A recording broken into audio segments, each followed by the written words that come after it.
Boa tarde a todos, pessoal. Estamos começando aqui mais uma live com pré-candidatos à Câmaras de Vereadores, né, do Novo, espalhados aqui pelo Brasil. Hoje temos uma diversidade geográfica bem bacana, 3 regiões aqui contempladas nessa live conosco. Temos diretamente de Curitiba a Amália Tortato, pré-candidata a vereadora por lá. Pedro Duarte, que foi meu colega aqui no Renova em 2018, diretamente do nosso Rio de Janeiro, e meu quase xará, que é o Thiago com H, Thiago Araújo, de Goiânia, aqui do Centro-Oeste, acompanhando aí conosco também.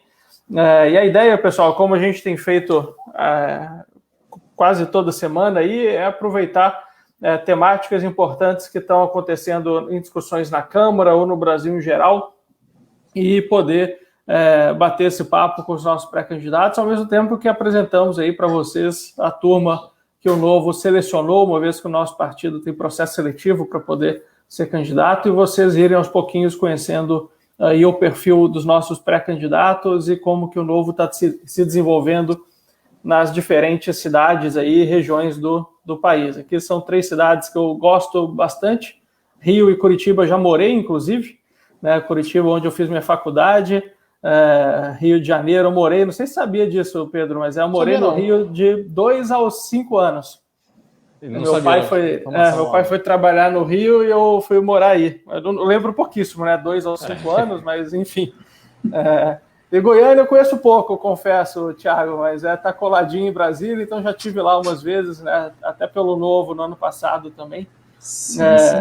Enfim, então vamos lá, galera, para a gente começar a fazer uma rodada rápida aqui de apresentações. Então, só para todo mundo aqui saber, né, já deve ter visto na descrição, nosso tema hoje aqui são as próximas reformas aí para o país, né, bom, vamos lá então, fazer uma rodada rápida aqui então, em ordem alfabética, começando aí contigo então, Amália. Vamos lá. E desculpa, acho que eu esqueci de falar, a Amália é minha colega aí no Livres também, né? Sim, estamos lá. Fiz o Renova, mas fiz agora, em 2019, 2020, e estamos aí.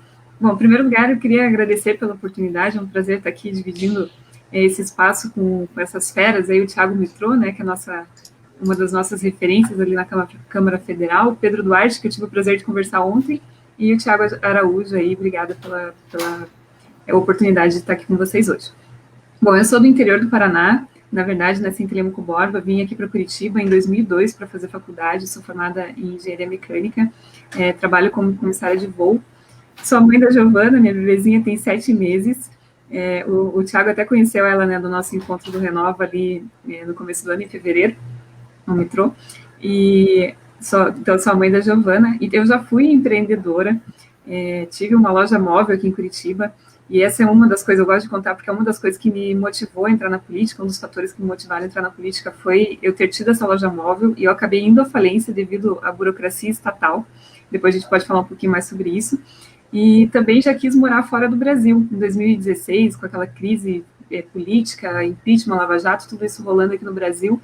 Meu marido e eu falamos, quer saber, vamos embora desse país, não dá mais, não dá para a gente viver num país assim, né? E a gente pensou em ir embora do Brasil, mas eu acabei perdendo a minha avó nessa fase, e isso foi um fator que acabou mudando uma chavinha na minha cabeça, no sentido de que eu não queria ir morar longe da minha família, eu não queria criar, naquela época eu ainda não tinha filhos, mas quando eu tivesse, eu não queria criar meus filhos, privando os meus filhos da convivência com a família, né? Então, em vez de ir embora do Brasil, a gente resolveu ficar, e aí foi quando eu resolvi entrar na política e lutar para construir um país melhor, né? É uma história até muito parecida com a história de muitos candidatos do Novo e da própria criação do partido, né? Então, essa foi a minha história de vontade de entrar na política. E aí eu comecei a estudar sobre diversas coisas. Em 2018, fui candidata a deputada federal aqui pelo Novo, no Paraná, e agora estamos aí nessa batalha novamente, pré-candidata à Câmara Municipal de Curitiba, aqui pelo Novo novamente. É mais ou menos isso, senão eu não paro de falar que eu me empolgo, Mitrô, e aí não deixo... Não, então vamos deixar tá ótimo. Os meninos falarem também. Todos aqui te conhecerem também. Vamos lá agora para o Rio, então, com o nosso Pedro Duarte. Tiago, queria agradecer o convite, muito obrigado ao Pedro meu xará por ter feito essa ponte, a Amália, que ontem nós fizemos uma live, temos conversado muito, e o Thiago também aqui de Goiânia, que eu não conhecia, é um prazer poder te conhecer. Meu nome é Pedro Duarte, eu tenho 29 anos, sou advogado formado pela PUC-Rio, estou concluindo agora minha pós em gestão pública no INSPER, em São Paulo, passei os últimos 18 meses aí na ponte aérea, tirando de março para cá, que a gente fomos todos atropelados aí pela pandemia, e fui companheiro do metrô no Renova BR de 2018, somos companheiros de livros também, vários aqui na live. E eu queria comentar a minha grande vontade de entrar na política, na verdade, de participar disso como um todo. Começou no meu ensino médio. Eu sou filho de comerciante. Meu pai tem uma loja de flores num centro de abastecimento muito importante aqui no Rio de Janeiro, que é a CADEG. E essa loja tem mais de 30 anos. A nossa família toda se construiu em cima disso. E eu não conseguia comprar aquele discurso de patrão contra trabalhador que a gente vê muito no ensino médio, né, dos professores de história, geografia. E eu comecei a ler e buscar uma alternativa de mundo que colocasse o empreendedor como uma figura muito importante, central, propositiva e construtiva. E eu me encontrei como um liberal, e isso pauta toda a minha vida desde o ensino médio até hoje. Eu disputei várias eleições dentro da PUC-Rio, querendo colocar a visão liberal como uma alternativa. Perdi 3 eleições seguidas, mas na reta final da graduação eu fui eleito presidente do Diretório Central de Estudantes. Depois eu fui reeleito com 70% dos votos. E é isso que eu pauto como o dia a dia da minha vida, desde então, em defesa da maior liberdade, seja do ponto de vista econômico, seja do ponto de vista social, para todas as pessoas. E hoje me coloco como pré-candidato a vereador pelo Partido Novo aqui na cidade do Rio de Janeiro, levando adiante esse discurso em defesa da liberdade. Muito bom, Pedro. Valeu, bem-vindo aí. E agora vamos lá para o Centro-Oeste com o Thiago de Goiânia. Boa tarde a todo mundo, boa tarde quem está assistindo. Também queria agradecer pela oportunidade aí, agradecer o Mitrô, o Pedro que fez a ponte, a Amália, o Pedro Duarte. Meu nome é Thiago Araújo, eu tenho 25 anos, eu sou servidor público concursado desde meus 19 anos e atualmente eu estou me graduando em gestão pública. Eu percebi, quando sempre gostei de política, gostei bastante, acompanhei, e quando eu entrei no serviço público, eu comecei a ver a importância de estar mais ativo nisso, que percebi o quanto o serviço público é atrasado, o quanto o serviço público precisa de mudanças, e que se continuar nas mãos de quem sempre esteve, não vai mudar tão cedo. Então, eu comecei a acompanhar mais de perto a política, mas nunca me interessei por nenhum outro partido, não tem nenhum que eu acho que me encaixaria bem, até eu começar a acompanhar o Novo. Aí eu comecei a acompanhar o Novo desde 2016, e em 2018 eu me filiei, após o resultado daquela eleição, que eu acredito foi muito boa para o Novo, né? E desde então eu comecei a acompanhar o Novo, e esse ano eu resolvi participar do processo seletivo para vereador. Desde então eu sou pré-candidato aqui pelo Novo em Goiânia. E também sou associado Livres, aqui com nós 4 aqui da live, somos do Livres, né? Também sou um associado Livres. Bacana, show de bola. Então aqui 100% turma laranja e roxo. Exatamente. E vamos lá. Bom, a gente combinou aqui, vocês vão fazer uma rodada de perguntas sobre as reformas que a gente tem tramitado na Câmara, no Congresso, e depois eu tenho umas perguntinhas para vocês também, isso? Exatamente. Mantemos a ordem alfabética aí? O que vocês preferem? Pode ser. Então, manda ver, Amália. Bom, Thiago, como eu comentei contigo, eu já fui empreendedora, né, e meu negócio acabou indo à falência, e um dos motivos foi devido à burocracia estatal. Então, eu queria perguntar para você, assim, em relação a isso, como você entende a importância de a gente desburocratizar e facilitar o ambiente de negócios? E aí a gente pode conversar um pouquinho sobre a reforma tributária, por exemplo, né, que está tramitando na Câmara, que visa, uma das coisas é facilitar, simplificar os negócios. Então, eu queria te perguntar a respeito disso. Se puder falar um pouquinho para a gente, eu te agradeço. Não, muito bom, Amália. Acho que esse é um ponto super interessante, e quando a gente fala de empreendedorismo e desburocratização, algo muito bacana também, que a gente tem muita coisa para fazer nos municípios, né? Às vezes algum tema, reforma da Previdência, dá para você fazer nos municípios que tem Previdência própria, coisa assim, mas o grosso do que vai impactar o país né, é algo que tramita no Congresso, mas quando a gente fala de burocratização, temos um trabalho grande aí nos municípios de tornar os nossos municípios mais amigáveis, né, ao empreendedor. Então, acho que aí depois podem me contar um pouquinho sobre a realidade aí de vocês três também. Mas sobre o que a gente pode fazer lá na Câmara, né, eu uso sempre, acho que tudo que a gente faz é bom ter referência, pesquisa, referência em números, né, e ter benchmarks internacionais de como que o país está.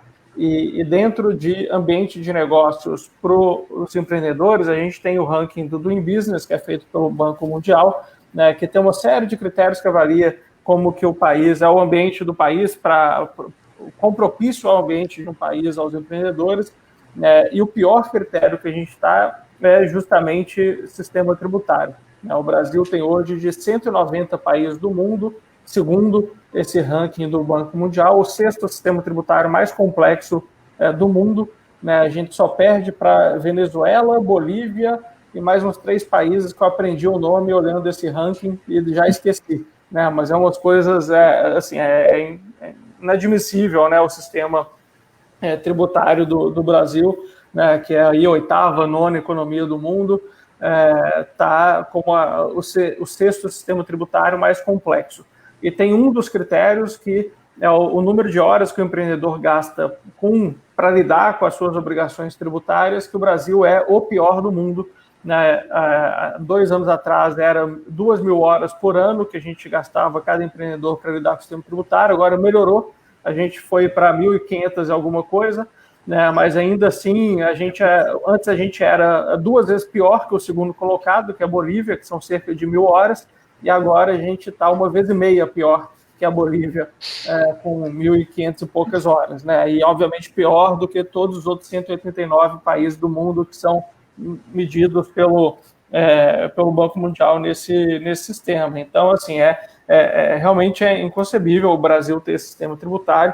A gente já está há algum tempo falando de reforma tributária, né, e ela tem, o principal viés dela é o viés de simplificação, né, do sistema tributário. Né? A gente está falando aqui o que está na mesa hoje, né? Óbvio que quando você fala de sistema tributário, você tem várias variáveis, você tem os tributos sobre renda, os tributos sobre consumo, e outros de propriedade, coisa assim, né, como o IPTU, IPVA e por aí vai. Mas falando sobre o tributo de consumo, que é o pior hoje em termos de complexidade no país, a gente tem 5 principais impostos, que é PIS, COFINS, IPI, ICMS e ISS, né, e o plano é a gente unificar esses impostos no que está se chamando de IBS, Imposto de Bens e Serviços, que segue o modelo mundial, que é o IVA, do Imposto de Valor Agregado, né?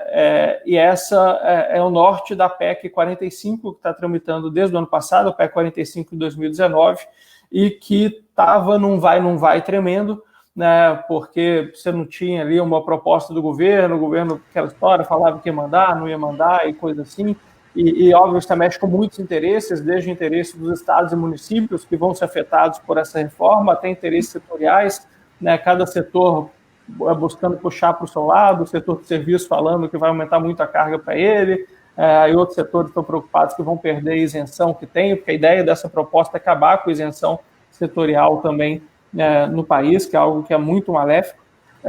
Enfim, então já tem um ano aí que isso está sendo costurado, e nos últimos 10 dias a gente finalmente viu alguma coisa avançar, com o governo mandando a sua versão da proposta, onde a gente fica com um sentimento misto, assim, no sentido, por um lado, foi uma proposta relativamente tímida, né, que só mexe em 2 desses 5 impostos, que é o PIS e COFINS, criando o que eles estão chamando do CBS,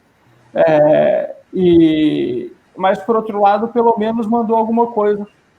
E eu acho que eu estou vendo que está se construindo agora, com o governo tendo se pronunciado, né, e dado um norte do que ele pensa, a gente agora consegue sair do lugar e acoplar essa proposta do governo junto à PEC 45, que já estava tramitando no Congresso, né? E acho que é esse o efeito que a proposta do governo vai ter. Não acho que a gente vai aprovar só o CBS que o governo propôs, acho que a gente deve e precisa também aprovar a simplificação de toda a cadeia de consumo, né, através do IBS da PEC 45. Tem também uma PEC chamada PEC 110 de 2019, que está tramitando no Senado, que é a mesma versão de uma PEC que já tinha sido aprovada em comissão especial na Câmara em 2018, que é uma PEC que foi relatada pelo curitibano, aliás, não sei se é de Curitiba, mas paranaense, o Rauli, que foi... Acho que ele é de Londrina. De Londrina, né? Enfim, que vai nessa linha, mas cedeu algumas pressões setoriais no fim, e que acho que não é adequada, mas acho que tudo deve se consolidar em torno da PEC 45, a proposta do governo, e o Senado deve delegar isso para a Câmara, e espero que avance, né, nos próximos meses. Perguntaram aqui, perdi o nome, o Fernando perguntou se sai esse ano. Acho que sair esse ano, como concluir esse ano, sendo votada em 2 turnos na Câmara, 2 turnos no Senado, sendo bastante realista, acho um pouco provável, Fernando, mas acho que a gente vai, no mínimo, avançar, e espero que pelo menos ali na Câmara, agora a gente não está tendo comissão especial mais, por conta da pandemia, a tramitação está tudo reduzida, centralizada no plenário, né? Então acho que pelo menos possa ser aprovado no plenário da Câmara, né, essa PEC, avançar na discussão. Está tendo uma comissão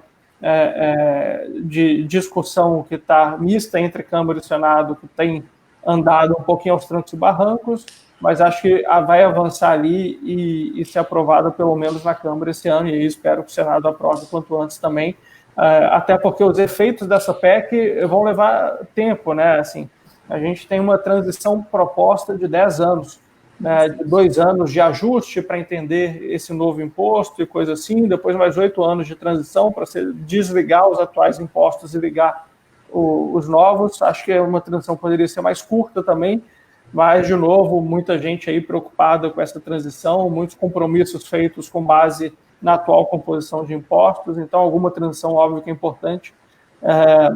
Mitro, até porque quem entende o sistema tributário hoje, que é muito mais complexo, não vai precisar de 2 anos para entender o novo, que deve ser mais simples. Exatamente.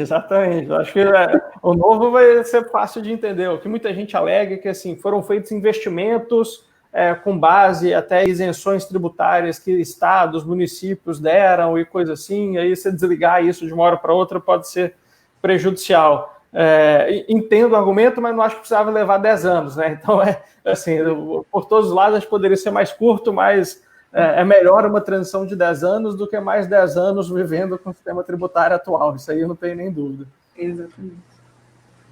Obrigada. Nada. Isso. E você agora, Pedro? Sou eu.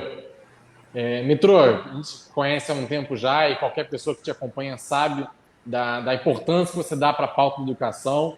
Inclusive, nesse último debate do Fundeb, você se posicionou muito no debate público, inclusive acompanhei alguns dos estresses no Twitter, parabéns pelo posicionamento, mas infelizmente nós não conseguimos colocar, né, enquanto bancada do Partido Novo, boa parte dos aprimoramentos que nós sugerimos de governança, do método de distribuição das finanças e tudo mais.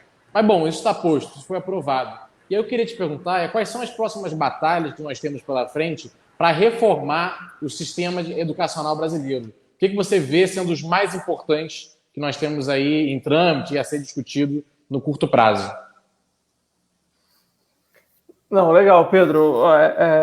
Acho que assim, separar em 2 pontos, a educação básica e a educação superior, né? Na educação básica, a gente acredita sim que é importante um papel do poder público na educação básica, né? A gente tem que encarar a educação básica como um fator determinante para dar liberdade para os indivíduos, né? Eu sempre falo isso, né? É uma questão, se a gente acredita em um país, queremos chegar em um país onde todo mundo pode chegar, ter liberdade para decidir o que quer ser da vida e chegar ao quão longe a sua vontade e capacidade permitirem, a gente tem que dar o ferramental necessário para essa liberdade, né? E a educação básica é esse ferramental, né? Você limita muito as possibilidades que alguém tem de ser bem-sucedido e de poder escolher a sua carreira quando não tem acesso a esse ferramental básico. Não estou falando aqui só de português e matemática, que às vezes muitos reduzem a isso, mas também as habilidades socioemocionais, né, que são muito importantes, cada vez mais importantes para a gente lidar,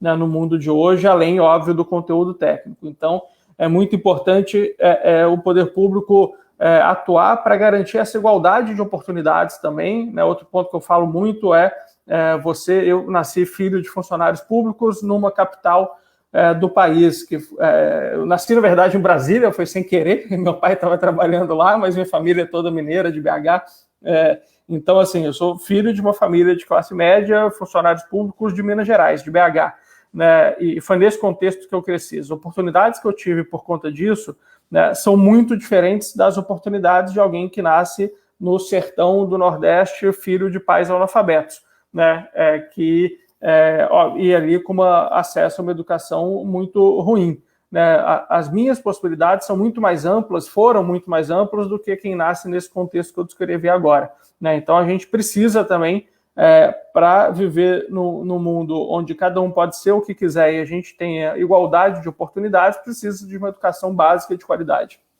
né? E de um papel no poder público para garantir essa educação básica de qualidade ou eliminar as barreiras para que isso possa acontecer. E aí a gente tem uma questão de financiamento e a gente tem uma questão de modelo, né, educacional. Na questão do financiamento, acho que alguma redistribuição é importante, como o Fundeb faz, né, e é essencial, na verdade, em municípios mais pobres, principalmente, porque senão você não consegue ali ofertar essa educação que reduz essa desigualdade de oportunidades. E isso acho que o Fundeb é um avanço, por isso o Novo foi a favor do novo Fundeb. Agora, tiveram elementos aprovados ali que, a meu ver, limitam o modelo que cada gestor público pode atuar, né?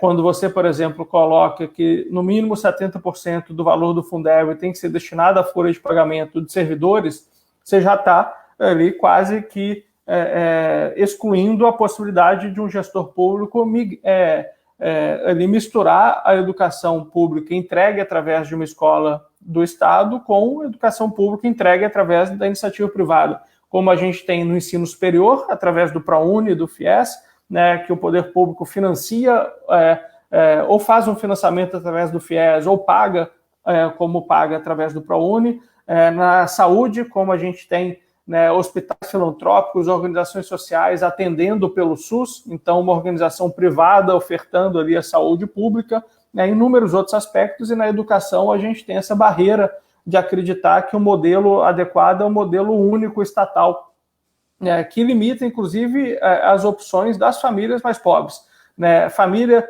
rica pode escolher se o filho quer estudar numa escola construtivista, numa escola mais voltada para o vestibular, para o Enem, numa escola bilíngue, numa escola de tempo integral, numa escola só de um turno para fazer aula de karatê, judô, natação à tarde, que filho de família de classe média e classe alta faz, né? E o filho da família de classe baixa só tem a escola estatal do modelo único lá, que acha que esse tamanho único de camiseta serve para todo mundo, para quem é mais magrinho, para quem é mais gordinho, não é, né? A gente deveria dar essa liberdade, né? E acho que o modelo do Fundeb teve essa limitação, mas a gente tem uma batalha ainda por vir, que é da lei complementar de regulamentação do Fundeb, que a atual lei, que também expira esse ano, proíbe pagamento, né, de modelos de voucher e charter com dinheiro do Fundeb.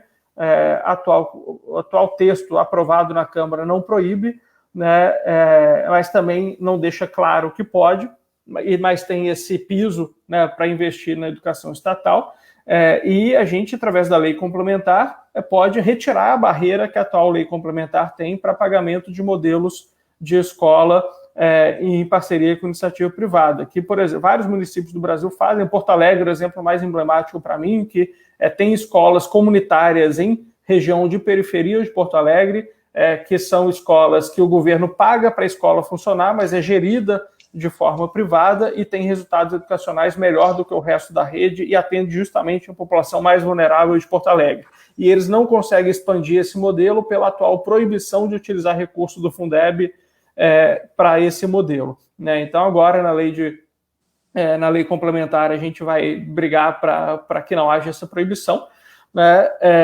E acho que já seria um avanço para daí permitir que os gestores, dentro das limitações que o Fundeb ainda impõe, possam fazer essa mescla.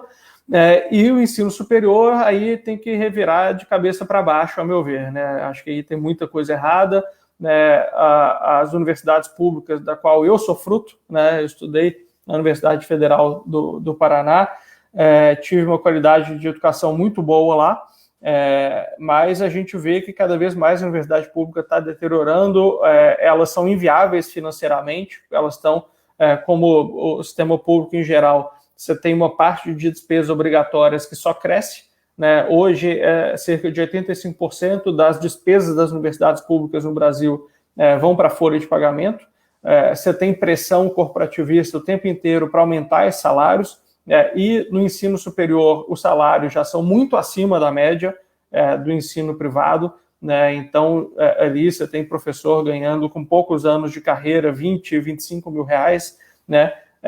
Adoraria que o Brasil pudesse pagar salários altíssimos para todo mundo, mas nessa realidade você tem que ter salários equiparáveis ao mercado, e no ensino superior eles são muito acima no setor público em relação ao setor privado. E, enfim, para concluir aqui, então, acho que tem toda uma questão de governança que tem que ser revista, uma questão de estrutura financeira que tem que ser revista, né, e uma questão de indução de resultados, que hoje você não tem indução de resultados no ensino superior, né? Quando a gente compara, as melhores universidades do Brasil ainda são públicas, tem um mérito muito grande delas nisso, ainda se produz pesquisa de qualidade no Brasil, através das universidades públicas, mas você, quando compara internacionalmente, ainda é muito aquém, né, do que poderia. O Brasil não tem nenhuma universidade entre as 200 melhores do mundo, né, e você não tem mecanismos que induzam elas a ter produção científica de qualidade. Acho que elas têm que ser remuneradas por isso, né, por quanto que elas produzem de produção científica de qualidade, e por quanto que elas formam profissionais melhores para o país, né, e isso a gente ainda não vê sistemas que induzem isso. Aquelas que conseguem se diferenciar da média têm um mérito próprio muito grande, mas a expansão do ensino superior público que teve no Brasil nos últimos anos não levou a qualidade junto, né, e a gente vê que as universidades mais recentes não têm o mesmo nível de qualidade do que as universidades públicas anteriores, e tem as amarras, né, que todas já têm, e eu acho que elas não vão conseguir se desenvolver como as outras mais tradicionais se desenvolveram, né? E aí você vai ter um lado de custo muito grande, a conta não se paga, né? E você teria outras formas de levar a educação de qualidade que não fosse construindo estrutura estatal. E construindo pela metade, o Reúne, né, que foi implementado ali há 15 anos atrás, um pouco menos, expandiu a estrutura das universidades e deixou um monte de obra pela metade. Em Minas tem universidade pública até hoje funcionando dentro de prédios de universidades privadas, porque o campus não ficou pronto, né? Então, assim, tem muita coisa para mexer aí no ensino superior.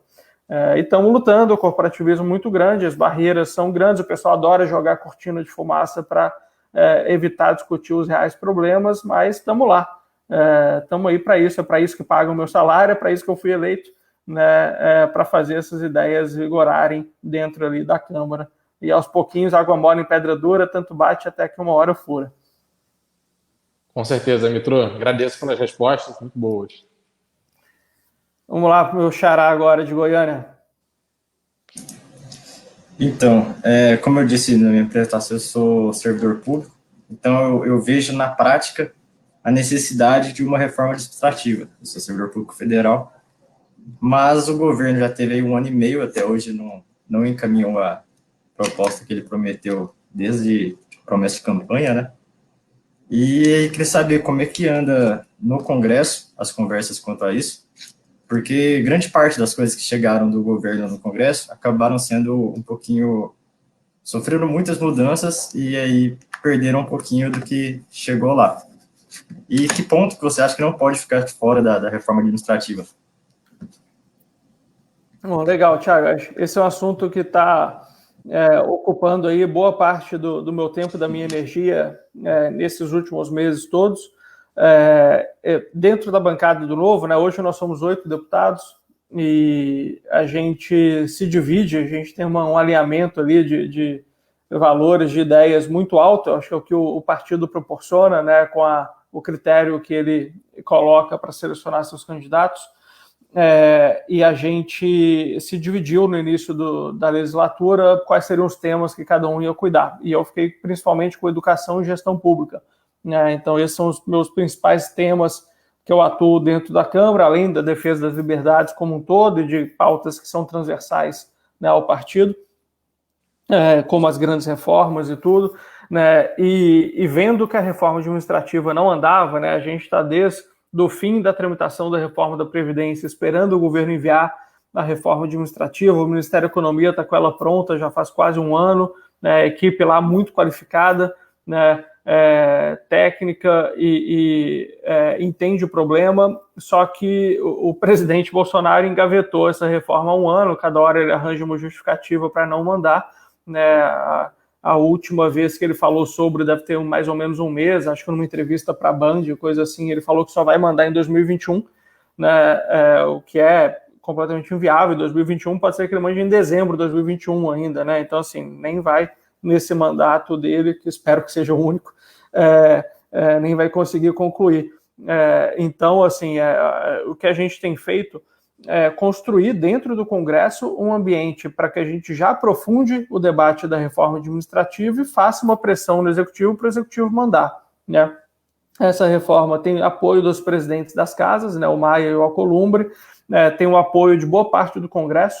A última vez que saiu uma pesquisa, cerca de 300 deputados eram favoráveis à reforma administrativa, já é quase o número, né, dos 308 necessários para aprovar a PEC, e vários indecisos, né, 300 eram os que eram favoráveis, ainda tinha uns 80 indecisos, e a turma do contra é sempre contra, mas ela vai permanecer lá, ainda bem que é minoritária, né? Então, assim, a gente tem, o Ganimi falou isso uma vez, achei ótimo, passei a repetir, que ele fala, a gente tem a faca e o queijo, falta a mão, né, que é ali enviar, tomar a decisão de fato, né, para fazer esse negócio andar. Mas dado que tem essa dificuldade, o que a gente falou não vamos esperar, vamos então fazer alguma coisa, movimentar.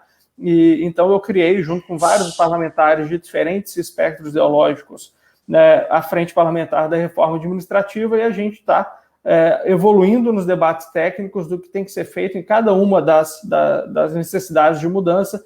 E aí são muitas, cara, é difícil dizer o que não pode ficar de fora. Acho que pouca coisa pode ficar de fora, né? A gente tem que rever desde uma parte de gestão e estrutura, né, ali do Estado, como que a gente consegue colocar uma cultura mais voltada para resultado, mais focada, né, em prestação de melhores serviços para o cidadão, né? A gente precisa medir a qualidade do serviço público que é entregue para o cidadão e ver se está evoluindo ou não está evoluindo. O que não estiver evoluindo, trabalhar em cima, como qualquer empreendedor, qualquer pessoa faz, aquilo que não se mede não se gerencia, né? Então você tem que medir a entrega, a qualidade do setor público, do serviço público para a população e gerenciar aquilo que está aquém. E no Brasil quase tudo está aquém, né? Quando você pergunta para o cidadão se ele está satisfeito com prestação de serviço público, acho que vai ser unânime, né, a insatisfação, né?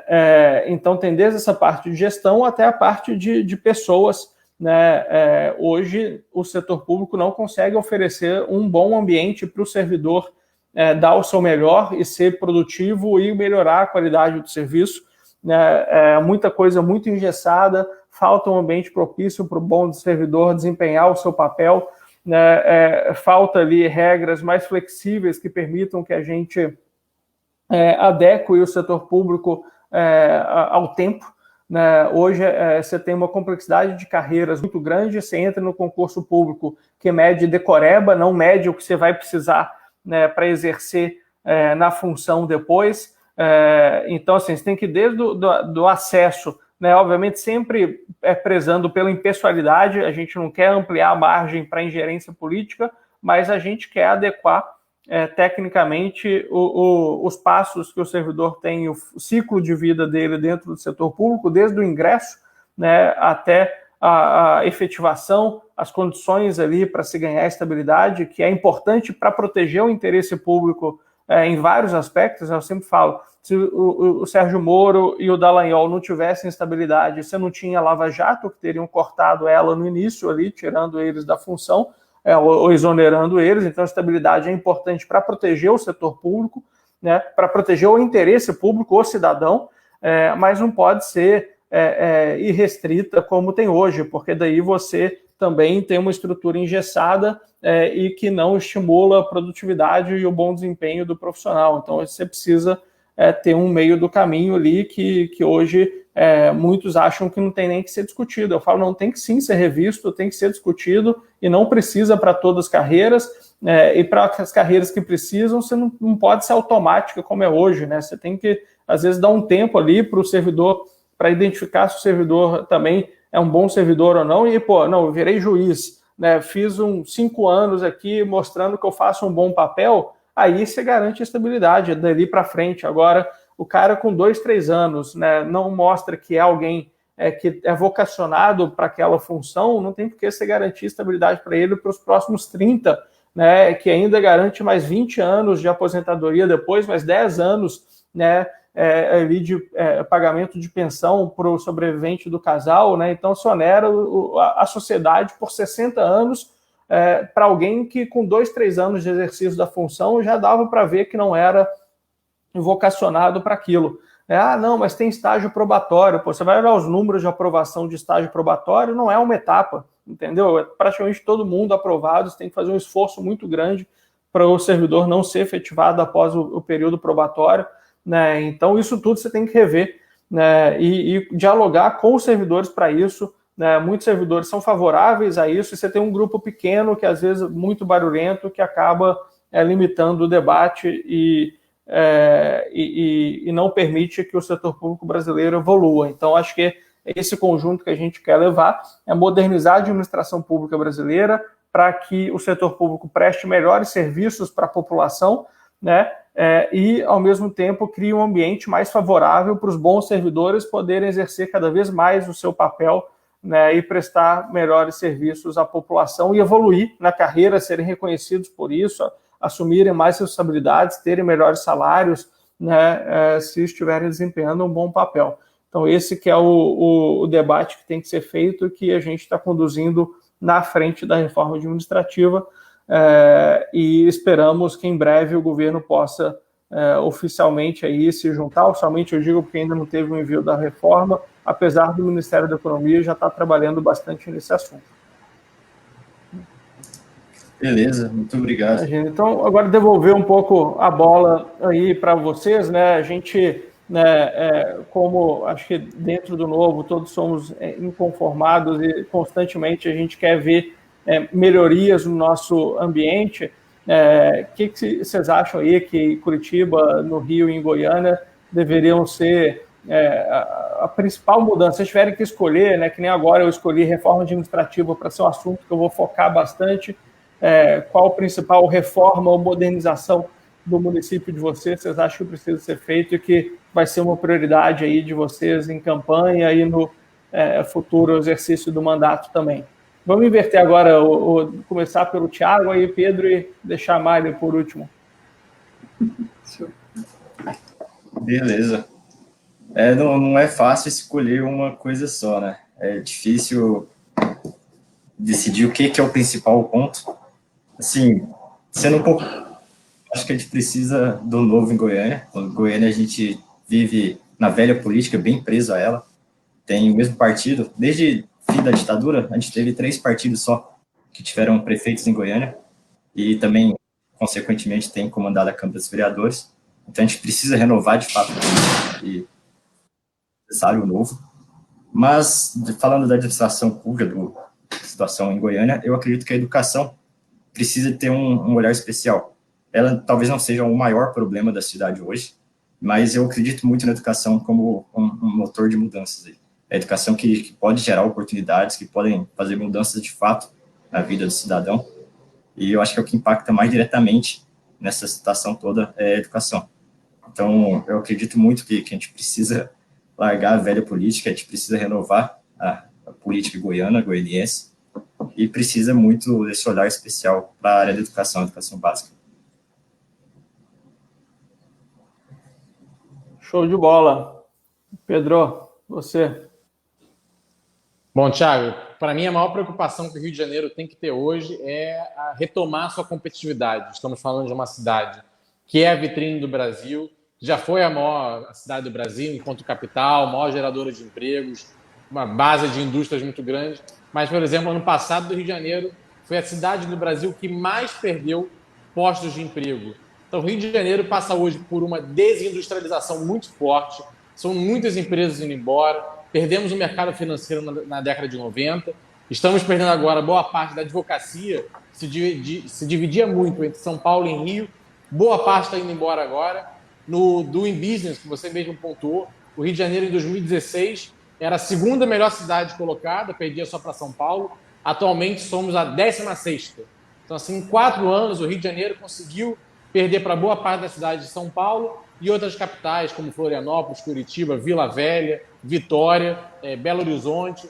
Então, o Rio de Janeiro ele precisa urgentemente retomar a sua competitividade no sentido de geração de empregos, de atração de indústrias, de investimento. Essa tem que ser a prioridade número 1, porque uma cidade que não tem empregos vai progressivamente se tornando bolsão de miséria, e nós sabemos que miséria, desemprego gera insegurança, gera fome, gera perda de qualidade na educação, pressiona o sistema de saúde, um verdadeiro problema que vai se desdobrando em todos os outros. Então, hoje, até como filho de comerciantes, que são muito afetados diretamente por isso, eu vejo na ponta meus familiares sofrendo com isso, amigos, dezenas de pessoas que têm ido embora para São Paulo, Belo Horizonte. Meu irmão foi para o Canadá, não tem a menor perspectiva de voltar, conseguiu um estágio lá. Então, realmente, o que eu pontuaria como urgência número 1 da cidade do Rio de Janeiro, são muitas, essa retomada na competitividade. Show de bola, bacana. Super importante essa pauta aí também.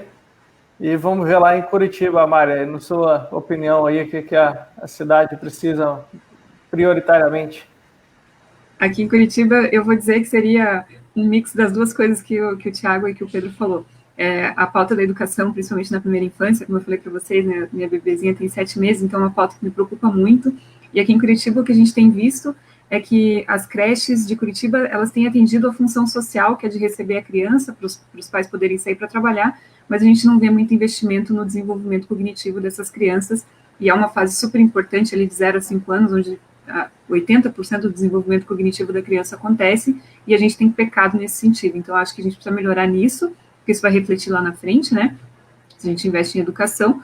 E aí, o segundo ponto que eu não posso deixar de falar é desburocratizar o ambiente de negócios. Como eu comentei contigo, eu já fui empreendedora, eu tinha uma loja móvel, e acontece que aqui em Curitiba a gente não tem uma regulamentação específica para isso, então os fiscais da prefeitura, eles colocaram a minha loja móvel, encaixaram como se ela fosse um ambulante, e aí a regulamentação de ambulante aqui em Curitiba diz que uma loja móvel, por exemplo, tem que ter horário, dia, e o ambulante, né, tem que ter horário, dia e local fixo para trabalhar, e aí você matou todo o conceito da loja móvel.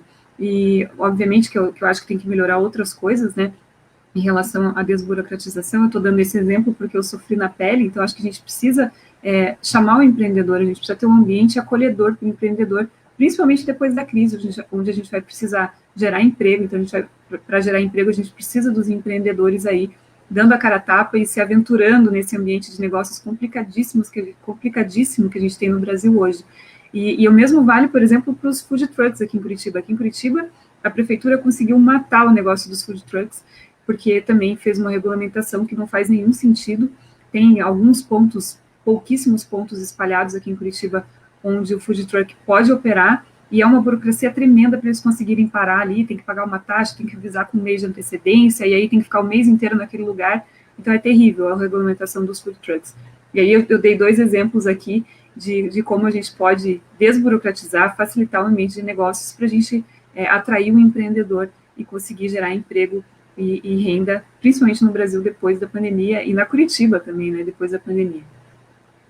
É isso. Legal. Maria, fiquei curioso, o que é uma loja móvel? É um food truck, só que em vez de ser de comida, de outros itens, isso? Exatamente, a nossa loja... No início eu achei que era uma loja de móveis, mas não, é uma loja itinerante, então, isso? É uma loja itinerante, a gente pegou uma van, como se fosse um food truck, como você comentou, e a gente transformou numa loja de roupas, tinha provador dentro da van, tinha tudo. E aí a gente saía pela cidade, parando nos locais onde tinha bastante movimento para fazer a venda. E aí os fiscais da prefeitura nos abordaram um dia e falaram: olha, vocês se encaixam na categoria de ambulante, então vocês têm que escolher um lugar que a prefeitura... Vocês têm que escolher não, né? A prefeitura vai determinar um lugar e um horário e um dia fixo para vocês trabalharem, e aí matou o negócio, não tem como... E pode ser feito, por exemplo, com pet shop, pode ter um pet shop móvel que para na frente de um condomínio ali, e as pessoas vêm para fazer ali o atendimento dos seus cães, enfim, dá para fazer uma infinidade de coisas, mas não aqui em Curitiba, porque aqui a prefeitura não facilita. A inovação. Um exemplo claro de como o governo, né, mata a inovação do empreendedor no nosso país, né? Inclusive, conseguindo a façanha de misturar a palavra ambulante com fixo, né? E de imóvel com fixo, que são incoerentes por si só, na definição da palavra ambulante, inclusive. Pois é, coisas que só o governo consegue fazer por você. Nós precisamos muito do novo aí na Câmara de Vereadores de Curitiba, do Rio, de Goiânia, Belo Horizonte, acho que todos os lugares aí. Inclusive, uma curiosidade, Thiago, não sei se você sabe, o Alexandre Freitas é nosso deputado estadual aqui do Novo, no Rio de Janeiro. Assim como a Amália, que se motivou, né, por essa frustração na casa da loja móvel, o Alexandre ele teve o food truck e ele decidiu concorrer pelo Novo a vereador em 2016, depois de ter participado em 2015 de várias audiências públicas com relação à legislação municipal de food truck, que saiu horrorosa também, quase que matou o food truck no Rio de Janeiro, atrapalhou o negócio dele, e aí ele ficou revoltado, quis disputar a vereador em 2016 pelo Novo. Então a motivação é muito parecida. Infelizmente, ainda a gente, esse é o que nos guia, né? A insatisfação. Eu espero que ao longo do tempo a gente possa ter novos candidatos entrando pelo exemplo de bons políticos, né, que o Novo foi capaz de gerar para o Brasil, e não porque o governo ali inviabilizou a fonte de renda do cidadão, acho que como nos casos aqui que a gente falou. Pessoal, a gente tem uns minutinhos ainda, vamos pegar umas perguntas aqui que a turma está fazendo no chat, o Pedro Casale. Estou vendo aqui o Fernando e o Eduardo fizeram umas perguntas. Isso. Vamos lá. Eduardo Emrich, não sei se eu falei certo aqui, Eduardo. Qual a visão de vocês para a economia na pós-pandemia? Eu vou passar a bola para vocês primeiro aí. Quem quer começar? Bom, já que eu já comecei a falar disso, né? Eu acho que a gente vai ter que se reinventar, né? A palavra do momento é adaptação, e a gente vai ter que se reinventar. A gente tem visto aí que os empreendedores e as pessoas que são muito criativas já têm feito isso durante a pandemia, e a gente vai ter que contar com isso depois da pandemia. E aí entra o que eu estava falando antes. A gente espera que o governo não atrapalhe essas pessoas para a economia poder conseguir se recuperar, porque se continuar do jeito que está, se a gente não se mexer, se a gente não tirar as amarras, não tirar as barreiras, vai ser difícil o Brasil se reerguer depois dessa crise. Concordo 100% com a Amália. Eu acho que tudo que a gente já vinha debatendo em ritmo lento, porque infelizmente é o padrão brasileiro, tudo que já vinha sendo debatido de vamos implementar a lei da liberdade econômica em todos os municípios, vamos abrir mão dos alvarás de baixo e baixíssimo risco, tudo isso que estava assim meio que pairando, né? Daqui a pouco a gente implementa, as prefeituras e os estados, eles têm que correr para implementar o máximo possível dessas reformas, para que no momento que agora que está, né, essa transição, né, da pandemia para o pós-pandemia, quando o empreendedor puder reabrir plenamente, que ele consiga fazer isso da forma mais fácil possível. Então é isso, tudo que estava engatilhado para andar, tem que andar. Exatamente, concordo exatamente com isso que o Pedro disse, que essas reformas já deveriam ter sido feitas, mas agora é a hora que mais do que nunca a gente vai ver a necessidade delas. Com essa questão da economia vai ficar na pós-pandemia, a gente vai ver quantos são realmente necessárias essas reformas, já deveriam ter sido feitas, mas se não forem feitas agora, o quanto antes, vão ficar segurando o nosso crescimento e vai atrapalhar ainda mais a retomada do crescimento. Acho que é bem por aí, tudo que a gente conversou hoje vai... E acho que um outro ponto importante também teve um choque de liberalismo na pandemia que muita gente não viu ou não se tocou, né? Mas a gente só conseguiu garantir oferta, por exemplo, pega álcool em gel, né? No início estava faltando nos lugares, aí sugeriram aquelas ideias malucas, vamos tabelar preço, vamos proibir isso e não sei o quê, né? E o que foi feito foi o contrário, se flexibilizou a produção de álcool 70, de outros insumos ali para combater, e em pouco tempo, poucos dias, poucas semanas, empreendedores que tinham suas fábricas voltadas para produzir outra necessidade viram que havia esse aumento de demanda da sociedade, óbvio, e resolveram ofertar isso, né? E em pouco tempo voltou, né? Você não teve desabastecimento, né, de insumos de saúde, você está tendo problema de remédio que tem que importar da Índia, coisa assim, isso tem, né? Respirador, que é um troço mais complexo, teve que ser feita ali muitas importações, mas você teve ali esses insumos mais básicos, você teve que rapidamente o mercado ali se readequou a isso, você teve quebra de tarifa de importação para EPIs, né? Você teve a aprovação de telemedicina, que era proibida antes e para a pandemia ficou permitido, espero que permaneça depois. A gente aprovou muitos projetos de lei temporários para a pandemia, né, porque era mais fácil aprovar somente para a pandemia, não dava para esperar, obviamente, por conta da gravidade da crise, mas espero que os nossos legisladores, meus colegas, enxerguem o benefício que tudo isso, né, tem entregue para o Brasil e essas flexibilizações que foram feitas permaneçam. Porque eu falo sempre assim, o Fernando está lembrando, o Alexis começou a produzir álcool 70 na empresa dele, que é uma empresa de piso, de equipamento, ele é insumo para a fabricação de piso e começou a produzir álcool 70, né? E antes isso era proibido, né? E essa crise que a gente viu generalizada, né, no país inteiro, você tem sempre uma crise acontecendo em algum lugar, né? Uma cidade passa por uma crise, um setor passa por uma crise, um empreendedor passa por uma crise, e ele precisa dessas flexibilizações que foram feitas generalizadas agora, quando ele passa por uma crise. Flexibilização de leis trabalhistas que a gente viu agora, que são muito pesadas, oneram o empreendedor, leva o cidadão, o trabalhador para a informalidade, né? Aqui eu acho outro aspecto também, e espero que nesse pós-pandemia essas medidas liberais que foram tomadas durante a crise permaneçam também.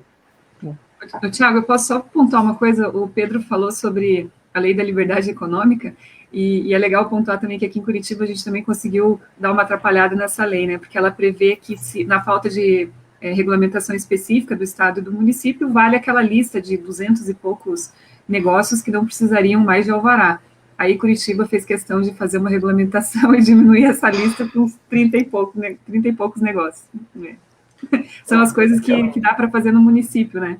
Para o bem e para o mal. Exato. Por isso a importância nossa. Acho que tem a última pergunta aqui, já para a gente concluir, do Fernando, perguntando perspectivas para as eleições de 2020. Vamos eleger muitos vereadores em BH, outras cidades mineiras, e estendo aqui, Fernando, para outras cidades brasileiras. Né? E aí acho que vale a gente fazer a retomada do novo. O novo partido surgiu ali em 2010, 2011, ficou 5 anos lutando com a burocracia do TSE e da legislação brasileira para se registrar. Conseguiu se registrar quase um ano antes da eleição de 2016, lançou candidatos em 5 cidades, né, BH, Rio, São Paulo, Curitiba e BH. Não, aliás, BH já falei, qual que foi a outra que faltou? E Porto Alegre, né? Elegemos em 4 delas, né, em BH, Rio, São Paulo e Porto Alegre, enfim, os 4 vereadores nossos fizeram um excelente trabalho, né, nesse primeiro mandato, permitiram que a gente conseguisse em 2020, aliás, em 2018, né, eu já estou perdido nas datas, em 2018 elegeu uma bancada federal com 8 vereadores, 12 deputados estaduais, 11 estaduais e uma distrital, né, e o nosso governador de Minas Gerais, bastante orgulho para a gente, e acho que agora a gente vai concorrer, se eu não me engano, em 40 a 50 cidades. É um número que eu acho que podia ser maior? Acho que podia ser maior, mas já que são esses 40 a 50, vamos trabalhar para que nesses 40 a 50 a gente eleja aí pelo menos os 2, 3 vereadores. Imagina se a gente eleger uma média de 2 vereadores em cada cidade que a gente está concorrendo, o novo já salta de 26 aí para 110, 120, somando os atuais 20, 30 que a gente tem com esses 80 que entrariam, né, 110 aí mandatários do novo. E acho que é isso que a gente tem expectativa, né, e com certeza vai fazer um impacto enorme nas cidades que a gente conseguir ter vereadores, e as 3 aqui, cidades que a gente está nessa live, eu tenho certeza que vão fazer um belíssimo trabalho e nessas eleições, e BH também. BH, a chapa está super boa, né, estamos ali, acho que estamos com condições de se tornar um dos 2, 3 maiores partidos na Câmara de BH a partir da próxima legislatura, né? E, enfim, para finalizar, acho que passar para uma mensagem final de cada um de vocês, e aí vocês puderem também contar como estão as perspectivas do novo para as eleições aí de Goiânia, Rio e Curitiba. Agradeço também aí juntar a resposta ao Fernando junto com a mensagem final aí de vocês. Quer começar, Pedro? Posso começar? Inclusive, O Pedro não começou nenhuma, né? Cada hora foi de um lado. Eu fico sempre no meio, né? Vai, volta, estou sempre no meio. O Fernando, inclusive, que fez a pergunta, ele é carioca, é um conhecido, um amigo também. Aqui no Rio de Janeiro, nós teremos candidato a prefeito, inclusive. É o Fred Luz, aprovado no processo seletivo. Foi CEO do Flamengo em toda essa reestruturação que o clube passou na última década. Eu sou vascaíno, mas reconheço, é inegável o trabalho financeiro e de organização que foi feito. Então, o Fred coordenou a campanha do João Moedo, a presidente, em 2018. Tem uma baita identificação com o Partido Novo. Foi nosso companheiro de Renova, né, Thiago, em 2018. Então, baita cara, vale a pena acompanhar. E nossa chapa de vereadores aqui são 35 pré-candidatos aprovados. E vamos aí para a disputa para eleger 4 ou 5 vereadores aqui na Câmara Municipal. Estamos trabalhando muito por isso. E, mais uma vez, muito obrigado aí pela conversa. Foi excelente. Muito obrigado. Show de bola. Thiago, vai lá você. Aqui em Goiânia a gente também está com bastante otimismo. Eu acho que, já comentei isso algumas vezes, o processo seletivo do Novo, às vezes pode, talvez, frear um pouco o crescimento do Novo, mas é um crescimento que é muito mais sadio, com pessoas muito mais bem preparadas do que os outros partidos. Então, onde o Novo entra, ele entra para fazer um trabalho bem feito. Então, onde vai participar das eleições, eu acho que teremos bons resultados em praticamente todas as cidades, e em Goiânia a gente espera que não seja diferente, a gente acredita aqui que vai conseguir eleger pelo menos um vereador do Novo, esperamos que 2, quem sabe 3, e a gente sabe que quem é candidato pelo Novo, passou por esse processo seletivo, não é ninguém despreparado. Então eu acho que vai ser muito boa essa eleição de 2020 para o Novo. A gente está até pelo panorama de 2018, que apesar de não ter eleito ninguém em Goiás, a gente teve um número bom de votos aqui, então a gente está bastante confiante nesse sentido. E aproveitar então para agradecer aí pela oportunidade, Thiago, Amália, Pedro, por essa conversa que foi bastante produtiva. Acho que agregou bastante aqui para todo mundo. Show de bola. Obrigado você, sucesso aí em Goiânia. E para a gente fechar aqui então, vamos lá para Curitiba com a nossa Amália. Curitiba está em débito com o Novo, né? Nós não elegemos em 2016, não elegemos em 2018, mas agora vai, agora tem que ir. E o Novo teve um crescimento bom aqui em Curitiba, no Paraná. Em Curitiba, em 2016, nós fizemos algo perto de 20 mil votos. Em 2018, nós fizemos próximo de 60 mil votos. Se nós mantivermos esses 60 mil, nós já colocamos 3 na Câmara de Vereadores, então a nossa expectativa aqui é grande aí, de pelo menos esses 3 a gente conseguir colocar. E eu queria, a gente também, só para falar, né, porque o Pedro falou, eu me lembrei, a gente também tem um candidato a prefeito, que é o Dr. João Guilherme, com a vice Giovana, tem um nome quase igual ao da minha filha, que é Giovana, ela é Giovana. E é uma dupla muito boa, o Dr. João Guilherme é médico, e a Giovana é uma empreendedora social, enfim, são pessoas bem capacitadas, então a gente está com uma expectativa grande aqui em Curitiba. E para finalizar, então, eu queria agradecer ao Mitrô, ao Pedro e ao Thiago por esse bate-papo, por essa oportunidade, e convidar as pessoas aí a me acompanharem, né, nas redes sociais. Tem Instagram, Twitter, Facebook, LinkedIn, é só procurar Amália Tortato, e tem também canal no YouTube. Se inscrevam lá no meu canal, ativem o sininho para me acompanhar. Pedro, só para não ganhar bronca de você, que o Pedro é o nosso campeão da arrecadação da vaquinha, também me ajude na vaquinha. Tem vaquinha, queroapoiar.com.br/Amália Tortato aí, pra gente chegar no Pedro, pra gente alcançar o Pedro na arrecadação, me ajudem. Bobeira, obrigado. Isso aí, galera, muito legal, parabéns por estarem entrando nessa batalha aí conosco, a gente vai conseguir, tenho certeza, ter muito sucesso nas eleições de 2020 com o Novo, fazer as ideias liberais e a nova forma de fazer política se expandir bastante pelas nossas cidades aí espalhadas pelo Brasil, e obrigado por terem sido disponibilizado para esse desafio. Eu sei mais do que ninguém que não é fácil, mas vale muito a pena, né? E vai ser ótimo contar com vocês. E quem está nos acompanhando, sigam aqui nossos pré-candidatos, acompanhem eles, os demais candidatos, pré-candidatos aí do Novo nas cidades de vocês, e vamos fazer essa renovação política que o Brasil tanto precisa. Obrigado aí para todo mundo e boa tarde a todos. Obrigado, pessoal. Uma boa tarde. Valeu, obrigado.